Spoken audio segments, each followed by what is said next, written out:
vérifier les sons.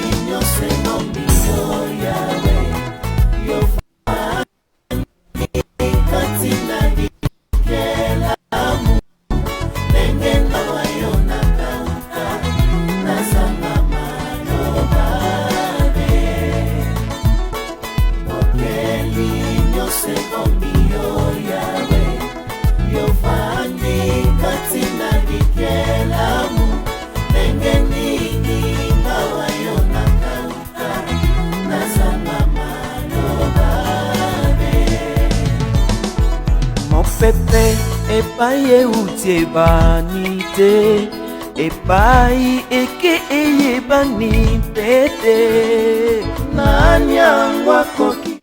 Que la paix et la grâce du Seigneur Jésus-Christ soient avec vous, mes chers bien-aimés dans le Seigneur. Vous qui êtes branchés sur toutes nos plateformes en train de nous suivre en ce net moment. Vous êtes branchés sur Prédicateur Gauthier Massacre officiel sur Facebook. Vous êtes également branchés sur Gauthier Massacre TV sur YouTube. Nous vous demandons tout simplement de pouvoir vous abonner massivement sur toutes nos plateformes. C'est juste un moyen pour vous de pouvoir nous soutenir afin que nous puissions nous épanouir à ce que nous sommes en train de faire comme travail pour la gloire du Seigneur. C'est bel et bien votre émission, l'émission Les Temps de la Vérité, une émission qui simplifie les Écritures saintes au profit de tous les élus à travers les mondes, une émission qui creuse la profondeur du Seigneur, une émission qui déchire la nuée pour que la pluie coule dans nos cœurs. Alors sans plus tarder, nous allons directement passer à la lecture des Écritures. Je suis dans le livre de Job, chapitre 41, verset 1er. Je vais faire la lecture en sautant. Je lis, prendra-t-il les crocodiles à la maison? Saisira-t-il sa langue avec une corde? Je saute, je prends le verset 12. Je vais encore parler de ses membres, de sa force, de la beauté de sa structure. Je saute, je prends le verset 34. Il regarde avec dédain tout ce qui est élevé. Il est le roi des plus fiers animaux. Nous complétons le livre de Matthieu, plutôt Luc, allais-je dire, excusez-moi. Luc chapitre 4, verset 18. Il est écrit: l'Esprit du Seigneur est sur moi, parce qu'il m'a envoyé pour annoncer une bonne nouvelle aux pauvres. Il m'a envoyé pour guérir ceux qui ont le cœur brisé, pour proclamer aux captifs la délivrance et aux aveugles le recouvrement de la vie, pour envoyer libres les opprimés, pour publier une année de grâce du Seigneur. Je veux que le Seigneur Jésus-Christ, qui est le propriétaire de l'enseignement, ajoute l'explication claire à la lecture de sa parole. Mes chers bien-aimés dans le Seigneur, j'ai toujours l'habitude de vous dire que nous ne prêchons pas pour vous impressionner. Nous ne prêchons pas pour démontrer la connaissance, mais nous prêchons pour que la vie de Christ soit formée dans vos cœurs jusqu'à ce que l'étoile du matin s'élèvera dans nos cœurs. Depuis la fois dernière, le Seigneur nous avait mis à cœur de pouvoir vous édifier sur les crocodiles. Job était dans la misère, dans la souffrance extrême. Dieu descend du milieu de la tempête pour enseigner Job. Pourquoi Dieu enseigne Job? Dieu enseigne Job pour lui montrer sa force, son pouvoir, sa souveraineté à le délivrer de la situation qu'il a. Mais pour que Job comprenne cela, il faut que Dieu se serve des animaux comme des matériels didactiques pour enseigner Job, pour que Job comprenne son amour parfait. Et quand Job va commencer à regarder le comportement de chaque animal, il va comprendre la force, la capacité de notre Dieu. C'est qu'en réalité, Dieu a pris tous ces animaux comme des matériels didactiques pour s'enseigner en eux, afin que Job puisse comprendre réellement sa pensée ainsi que son vouloir. Que je parle même comme mon frère Paul, qui avait dit, il est écrit dans la loi, Tu n'amuseras pas les baies pendant qu'il fout les grains. Est-ce que Dieu se mettait-il dans la peine de parler sur les baies ou il parlait de nous qui sommes ses serviteurs? C'est-à-dire, Dieu ne se met pas en peine de parler sur les animaux, mais quand il parle des animaux, en réalité, il a une pensée qu'il cache là-dessus. C'est-à-dire, quand on voit l'animal, dans l'animal, Dieu enseigne quelque chose. C'est que quand Dieu enseignait à Job les animaux, en réalité, Dieu s'était caché dans ces animaux-là. C'est-à-dire, Dieu s'enseignait à Job, mais par les animaux. Je veux que le Seigneur Jésus-Christ vous bénisse. Maintenant, qui est Job? Job, c'est un homme riche, mais par les diables, il est devenu pauvre. Et pour sa restauration, il faut que Dieu descende du milieu de la tempête pour enseigner Job. Je connais un riche dans le jardin d'Éden, au nom d'Adam. C'est que dans le jardin d'Éden, Adam aussi était riche. Sa richesse, c'était la terre d'Éden. Parce que la terre exprime aussi la richesse. C'est que Adam, dans le jardin d'Éden, il était un homme riche. Mais par les serpents, qui est le diable, Adam a perdu la terre d'Éden. En d'autres termes, Adam est devenu pauvre. Maintenant, pour la restauration de l'humanité, il faut que Dieu qui est esprit, qu'il se serve de la tempête pour enseigner l'humanité. La tempête dont Dieu s'était servi pour enseigner l'humanité, c'est le corps du Seigneur Jésus-Christ, parce que le bien-aimé Paul explique le vent, la tempête comme un serviteur. C'est que Dieu esprit, Dieu grand, pour rédempter l'humanité, pour restaurer l'homme, il faut qu'il prenne le corps du Seigneur Jésus-Christ, qu'il descende, qu'il nous enseigne pour nous faire retourner dans sa présence. C'est que sans l'enseignement, l'homme ne retournera pas dans la présence du Seigneur. C'est qu'à part l'enseignement, Dieu n'a pas un autre mécanisme pour nous sauver. C'est par l'enseignement que nous sommes sauvés. C'est par l'enseignement que nous allons retourner totalement vers le souverain pasteur. Voilà pourquoi frère Paul dit, dans le livre de 1 Corinthiens chapitre 1er, il dit, le monde avec sa sagesse n'a point connu Dieu, mais il a plu à Dieu de sauver les croyants par la folie de la prédication. C'est-à-dire, c'est par la prédication que nous sommes sauvés. Maintenant, je constate une certaine incohérence. Mais ce n'est pas une incohérence parce que la Bible n'a pas d'incohérence. Comment quelqu'un qui est dans la souffrance, dans la misère, au lieu que Dieu descende pour lui dire, Job, tu es délivré de ta souffrance, mais Dieu l'enseigne les animaux. Il commence par les lions et il termine par les crocodiles. Pourquoi commencer par les lions et pourquoi finir par les crocodiles? Apocalypse chapitre 5 verset 1er. Vous descendez. Lorsqu'il était question de la rédemption, il aurait fallu que Dieu prenne la nature du lion pour vaincre. C'est que parler du lion, ça explique la rédemption. Et parler du crocodile, ça explique aussi les royaumes, parce que l'Écriture dit, les crocodiles est le roi des animaux. C'est que dans les crocodiles, nous trouvons aussi les royaumes. C'est que comme Dieu a commencé par les lions pour terminer par les crocodiles, c'est que Dieu voudrait montrer à l'humanité qui avait été représentée par Job que je suis capable de te délivrer, de te rédempter jusqu'à ce que je te ferai introduire dans mon royaume.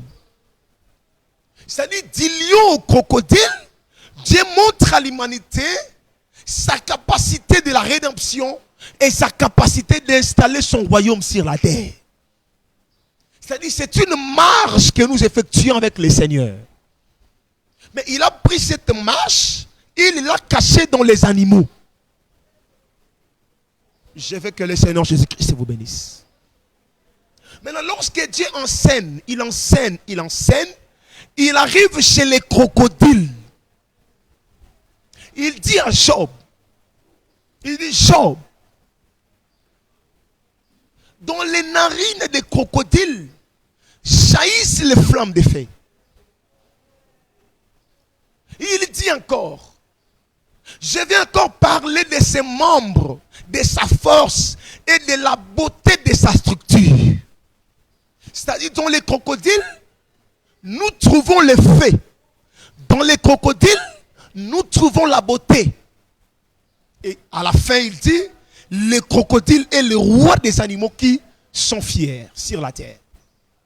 C'est-à-dire que dans les crocodiles, nous ne trouvons pas seulement la beauté, nous ne trouvons pas seulement le feu, mais dans les crocodiles, nous trouvons aussi le royaume. Maintenant, qui est le crocodile qui possède la beauté, le feu, ainsi que le royaume?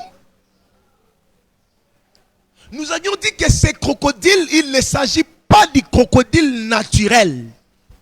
Mais ces crocodiles, c'est Dieu lui-même. J'aime pas trop raisonner. Prenons les textes. Job. Job chapitre 41. Ouvre également ta Bible là où tu es, s'il vous plaît. Job chapitre 41. Verset 10. Dieu dit, lorsqu'il enseigne les crocodiles, il dit, nul n'est assez hardi pour l'exciter. Qui donc me résisterait en face? Comment est-ce que Dieu enseigne les crocodiles? Mais il dit, nul n'est assez hardi comme lui pour l'exciter. Et il dit maintenant, qui me résisterait en face? C'est que le Job chapitre 41 verset 10, Dieu s'est identifié au crocodile. C'est-à-dire en réalité, les crocodiles qui ont la beauté, les faits et le royaume, c'est Dieu lui-même. C'est qu'en Dieu, nous avons la beauté, en Dieu, nous avons les faits qui représentent les jugements, d'après Ésaïe chapitre 66, verset 15 à 16. En Dieu, nous avons aussi les royaumes. Maintenant, quand un homme est venu sur la terre, Frère Paul dit, en lui habita toute la plénitude de la divinité. Mais qui est cet homme? C'est le Seigneur Jésus-Christ. C'est que Jésus-Christ sur la terre, c'est lui le véritable Dieu. Voilà pourquoi je dis, et je le redis, Jésus-Christ est le Dieu véritable. Là, il n'y a pas de débat. C'est lui le Dieu véritable.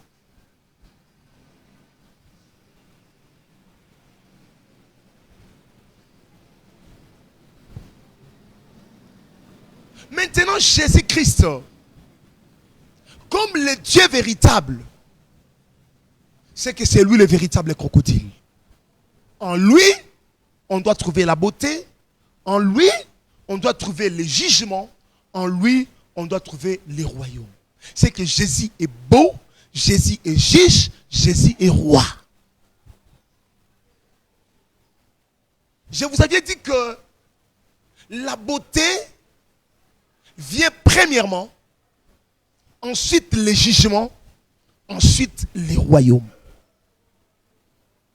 Maintenant, Jésus, pour nous expliquer que c'est lui le véritable crocodile, qui doit posséder ces trois différentes caractéristiques. Regarde ce qu'il fait. Le texte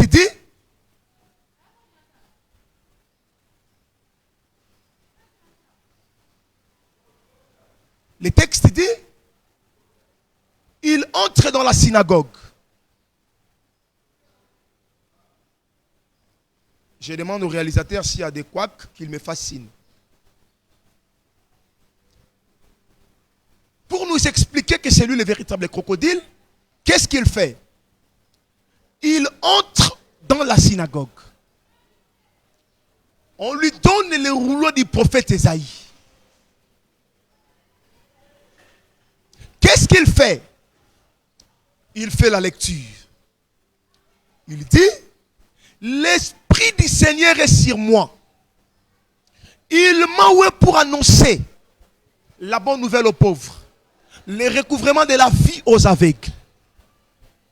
Il descend, il dit, pour proclamer une année de grâce. Il ferme le rouleau.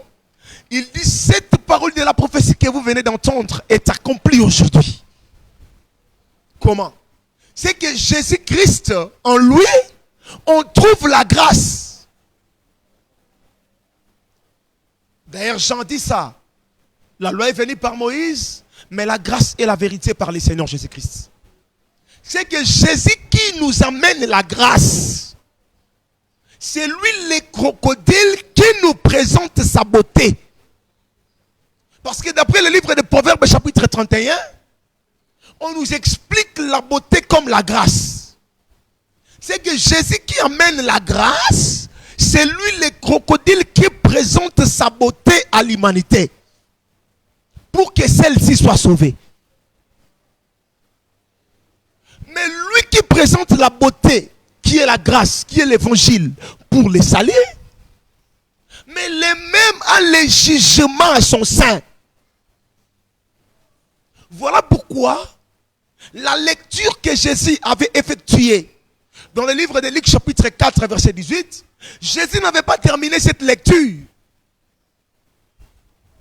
Parce que si vous lisez le livre d'Ésaïe, j'aimerais que nous puissions vérifier cela. Ésaïe chapitre 61. Ouvre également ta Bible. Ésaïe chapitre 61. Ésaïe 61. Écoutez. L'Esprit du Seigneur éternel est sur moi. Car l'Éternel m'a envoyé pour porter des bonnes nouvelles aux malheureux. Il m'a envoyé pour guérir ceux qui ont le cœur brisé, pour proclamer aux captifs la liberté et aux prisonniers la délivrance. Pour publier une année de grâce de l'Éternel et un jour de vengeance de notre Dieu pour consoler tous les affligés.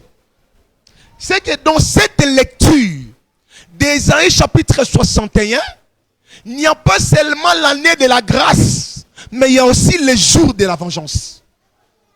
Mais quand Jésus a fait la lecture de cette portion de l'écriture d'Ésaïe chapitre 61 dans le livre de Luc chapitre 4 verset 18, Jésus n'a pas prononcé le jour de la vengeance. Mais Jésus a simplement prononcé la grâce. Mais où est partie la vengeance? Jésus garde la vengeance en lui. Vous voyez? Or la vengeance, c'est ça le jugement. Ce qui veut dire Jésus-Christ est sur la terre.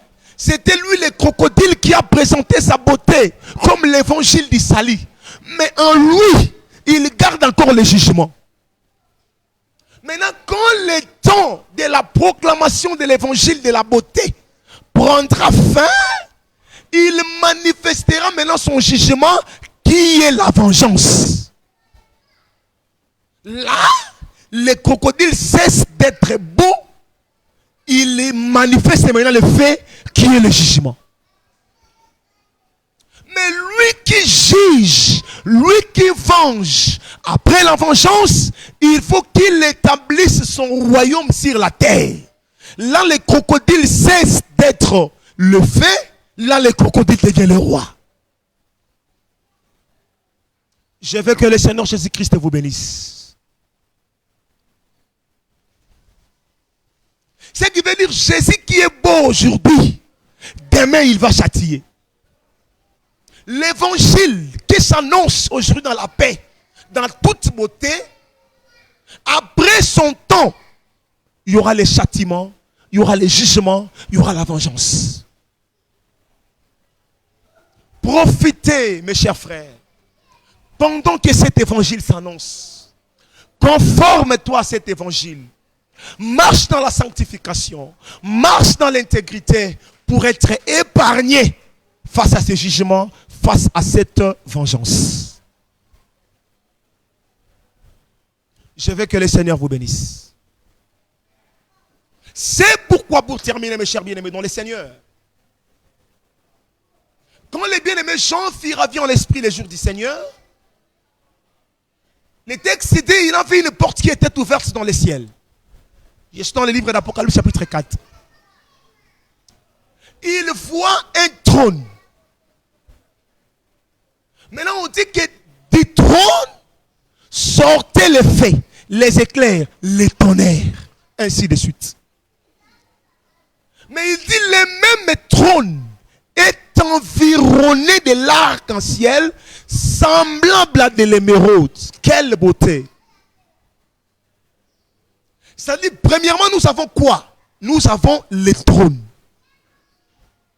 Dans les trônes, il y a les feux qui représentent les jugements.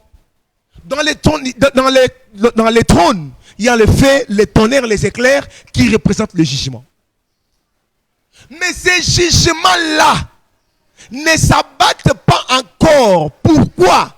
Parce que le trône est environné de l'arc-en-ciel. C'est qu'en d'autres termes, c'est l'arc-en-ciel qui empêche les jugements à ne pas s'exercer. Mais quand le temps de l'arc-en-ciel ne sera plus, le trône n'aura plus d'offrande. Qu'est-ce qui va se passer? Il y aura maintenant le jugement qui va s'abattre. C'est pourquoi nous disons que ce qui fait du trône d'Apocalypse chapitre 4, le trône de la grâce, c'est la présence de l'arc-en-ciel qui l'environne. Mais quand l'arc-en-ciel ne sera plus là, le trône qui est grâce aujourd'hui deviendra jugement. C'est ça l'agneau qui est doux aujourd'hui. Mais lors de l'ouverture du 6e sceau, on a vu l'agneau en colère. C'est que Jésus qui est grâce aujourd'hui, demain, lors de la vengeance, il manifestera la colère. Mais je voudrais maintenant vous montrer l'origine de l'arc-en-ciel. Le texte dit, lorsque Noé sort de l'arche, il sacrifie les animaux purs. Et lorsque l'odeur de ces animaux-là monte au ciel, Dieu consomme l'offrande. Le texte dit, Dieu dit, quand je rassemblerai les nuées pour frapper, quand je verrai l'arc-en-ciel, je ne frapperai pas. Vous voyez, c'est que c'est l'arc-en-ciel qui empêche la frappe de Dieu. L'animal pur, véritable, c'est le Seigneur Jésus-Christ. Voilà pourquoi quand le bien-aimé Jean la vit, il dit, voici l'agneau de Dieu qui ôte les péchés. C'est que c'est lui, le véritable animal, qui avait été sacrifié sur l'autel, qui est la croix. Et suite au sacrifice de la croix, Dieu ne frappe pas. Pourquoi Dieu ne frappe pas? Parce que l'offrande de la croix est encore là. Or, l'offrande de la croix aujourd'hui, c'est la proclamation de l'évangile éternel. En d'autres termes, c'est la beauté du crocodile qui empêche le jugement. Voilà pourquoi on a comparé cet arc-en-ciel d'Apocalypse 4 à de l'émeraude. On dit que cet arc-en-ciel est semblable à de l'émeraude. Or, émeraude, c'est la 3e pierre précieuse. Or, si on regarde ces 12 pierres précieuses, chaque pierre précieuse correspondait à chaque fils de Jacob. C'est que émeraude, comme la 3e pierre précieuse, ça représente Lévi. Qui est Lévi? Lévi, c'est le sacerdoce, c'est lui l'œuvre du sang. C'est ça le sacrifice de la croix qui retient le jugement aujourd'hui. Mais quand le temps de l'évangile sera complètement achevé, c'est-à-dire quand l'évangile conduira les saints à la perfection, ce temps de l'offrande ne sera plus. Dieu viendra pour manifester la colère. Et la colère de Dieu, c'est ça la vengeance, c'est ça le fait qui se trouve dans les crocodiles. Maintenant, après la vengeance, qu'est-ce qu'on verra? Parce que quand Dieu finira par venger, de détruire, de juger la puissance des nations, Apocalypse 21 dit, on voit maintenant le tabernacle de Dieu qui descend. On dit, il régnera. Voilà les reines, voilà les royaumes, là où le crocodile sera le roi de toute la terre. Ça dit, le crocodile ne sera pas le roi, mais c'est Dieu qui s'est expliqué dans le crocodile, qui régnera sur toute l'étendue de la terre. Pour accomplir ce que Zacharie 14 a dit, en ces temps-là, l'Éternel sera le roi de toute la terre. Je voudrais vous dire, Jésus-Christ régnera. Son royaume aura la paix. Son royaume aura la tranquillité. Ça sera un royaume sans déception, sans accusation injuste, sans poison. Un royaume de paix, un royaume de sécurité. Mais pour y être, conforme-toi à la beauté du crocodile. La conformité avec la beauté du crocodile t'épargnera à ne pas vivre l'effet du crocodile qui est le jugement. Et après l'effet du crocodile, toi qui étais épargné au ciel, tu redescendras pour fêter, pour célébrer le royaume des 1000 ans avec le Seigneur. Un royaume de paix. Je désire entrer dans ce royaume. Je veux que toi aussi, tu désires entrer dans ce royaume. Mais pour y entrer, marche dans la sanctification, marche dans l'intégrité, fuis le péché, fuis les mensonges, fuis l'ivrognerie, et le Seigneur te bénira. Ça, c'est le tout dernier numéro de votre émission Les Temps de la Vérité. Mes chers bien-aimés dans le Seigneur, on a bâti un travail par la grâce du Seigneur, et vous-même, vous voyez le petit résultat qui vous arrive là où vous êtes. Je dis merci à tous les bien-aimés qui nous ont soutenus dans des prières pour que cette émission réussisse. Je dis merci à mon père dans la foi, le pasteur Emmanuel Toumba. C'est grâce à lui que nous sommes ce que nous sommes aujourd'hui. Je dis merci à mon docteur Yongo, le symbole de la discipline, le symbole de la précision. Moi, je l'appelle toujours les dons de Dieu. Je dis merci à mon réalisateur, le bien-aimé Grace Follow, qui ne cesse jamais de m'accompagner partout où je suis. Il est toujours là pour que cette émission vous arrive. Merci à toute l'Église. Merci à tous les bien-aimés. Je dis que le Seigneur Jésus-Christ vous bénisse. Prochainement, nous allons continuer.